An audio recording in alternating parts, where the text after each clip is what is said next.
Hello ladies, gentlemen, and everything in between, smiling face with hearts. Welcome to this video. Please don't kill me if I made any mistakes or spelling errors. I am very sensitive, so you don't have to do much to hurt my feelings. Pleading face. This person asked for a part 2, so a part 2 you shall receive. Pleading face, sneezing face. If you haven't watched the first part, please go watch it before watching this part. But you don't really need to watch it to understand what's going on in this part. Smile. Also, this part got like over 2.1k words. Skull. Note: I'll be using FN. First name LN, last name instead on YN, your name, in this video. Also, at this point in time Daishō is 23 and YN is 22. Disclaimer: I don't own any of the characters in this video. I don't own any of the images that may or may not be in this video. I do this for entertainment, fun and nothing more. Not long after he sent her the post with the message attached, she was typing something back. Daishō. Thanks Daishō. Hey FN. Yeah. You know I wouldn't lie to you, right? Yeah. I know. I know you don't want to have this conversation right now. But I just don't think he's right for you. You can tell me to back off or whatever. But I can see it on your face when you say that he's the one I want. Daishō. Listen. You had your chance and you messed up. Sure, me and Tetsuro have gotten into a few fights recently. But it's not like we didn't fight when we were together. But FN, listen to me. Okay? I'll listen to what you have to say. You can't deny that you're spending all your energy and time on this wrong situation. I mean, it's not like you can keep ignoring the new pair of lipstick marks on his neck every single time he goes to your place after volleyball practice, right? Maybe he's just pulling some prank on me. Yamamoto probably told him to do it or something. You really think that? With all the fangirls that guy drag in every single day. I mean, you keep posting about how much you hate seeing him stop by your place with a lipstick mark on his neck, on your close friend story on Insta. Are you really sure it's just a prank? Daishō. Please don't do this to me. I don't want to doubt my relationship with Tetsuro. I mean, he's being so nice and he gives me all the attention I could ask for. And I wish I had done the same back when you were mine, Daishō thought to himself. He still hated himself for not showering LN with all his love and affection when he actually did have time to. He regret not spending all his time with her, and help her whenever she needed him. Sorry. I didn't mean to sound so selfish, sorry Daishō. No, you're right. I should have given you all my attention when I had the chance. If I really loved you as much as I said I did, I would have done it when I was with you. I should be the one apologizing, not you LN. You deserve the whole world and so much more, and if I could, I would give it to you. But it's too late. Like you said, I ruined my chance. You're happy with that rooster. So why waste time listening to me regretting my past choices? Sorry for ranting. I just felt like you should know that I regret not treating you better. Daishō. Now she knows. She deserves to know, Daishō thought to himself, staring down at his phone. Do you mean that? Are you really apologizing? Apologizing now out of all times?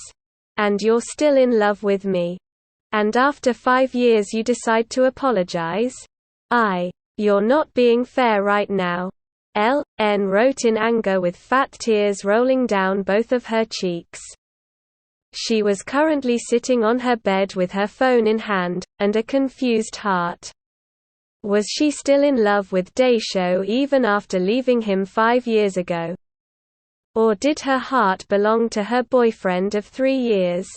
Her heart was confused and her emotions was everywhere. She just wanted the world to stop, just for a minute.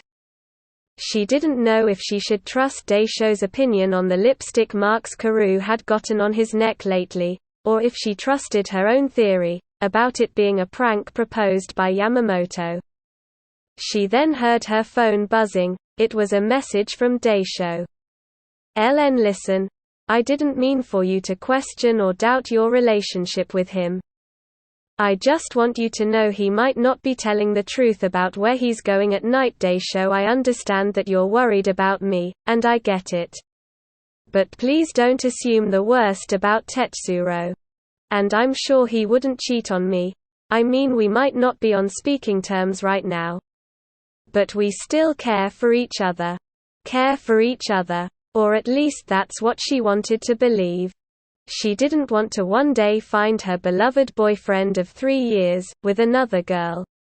She wanted to believe they could take the world by storm together and forever. She believed he was innocent.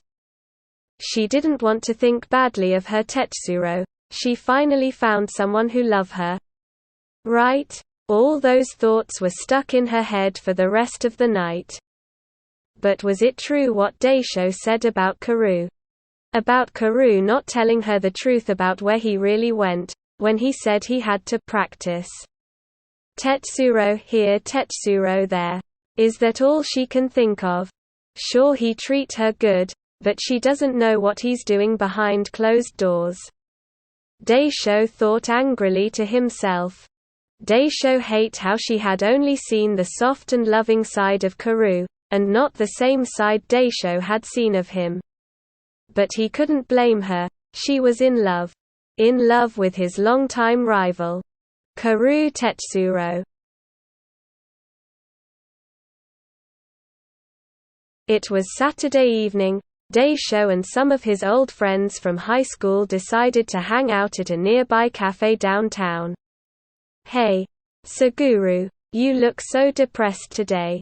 What's going on?" Kaguri asked the former captain, with his usual bored expression. "It's nothing, Kaguri," Daishō replied, taking a sip of his coffee, while Kaguri gave Numai a "do something" look. "Bro.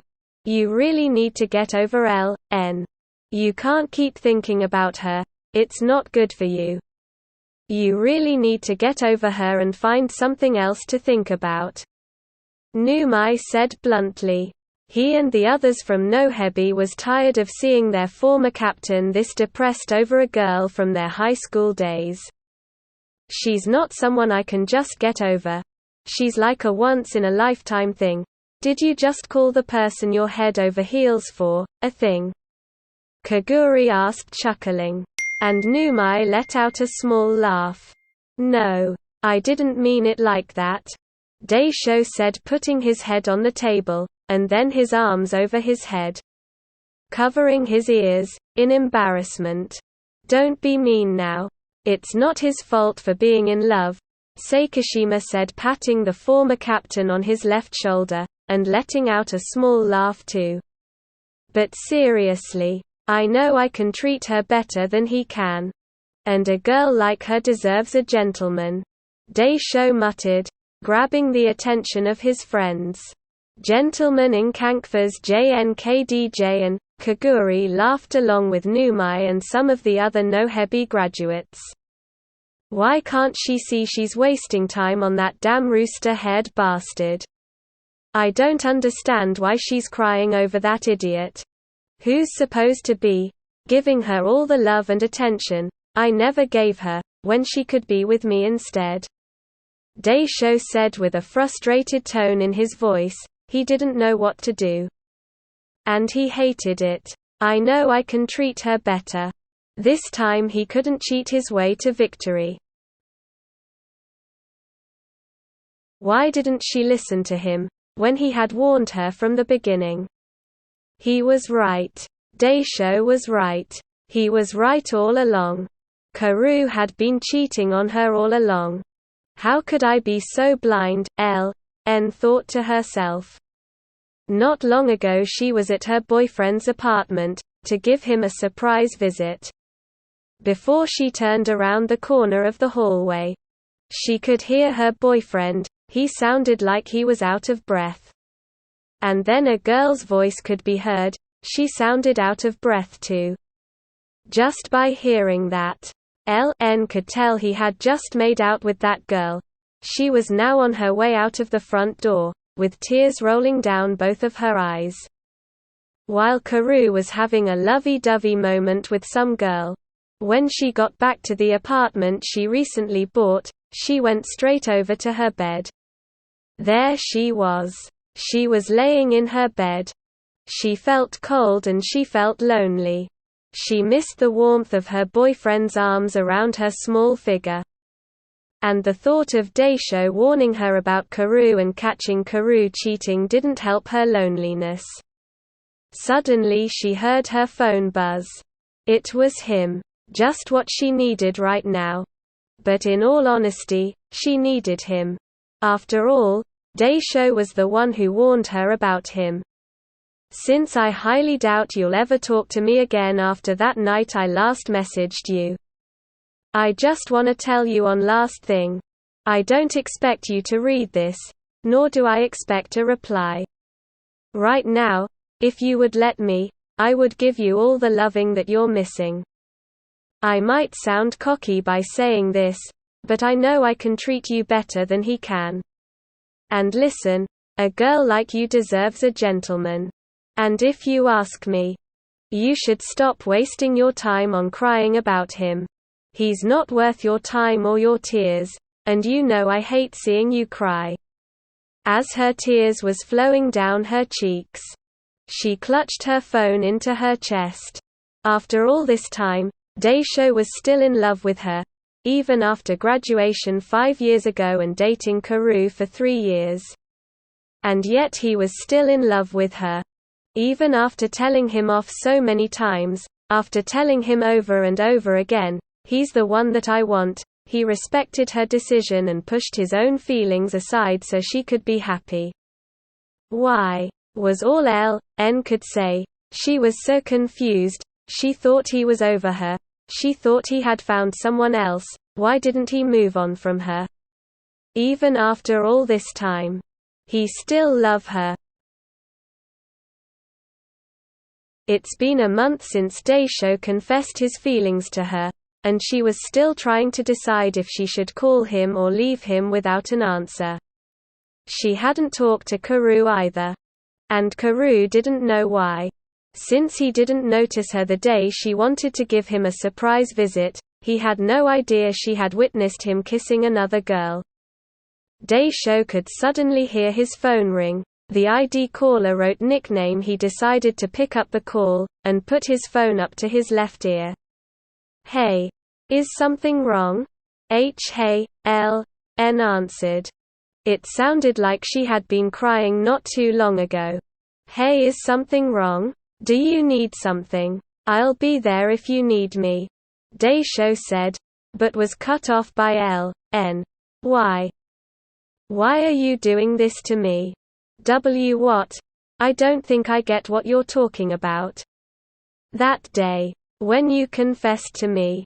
Not long before you texted me.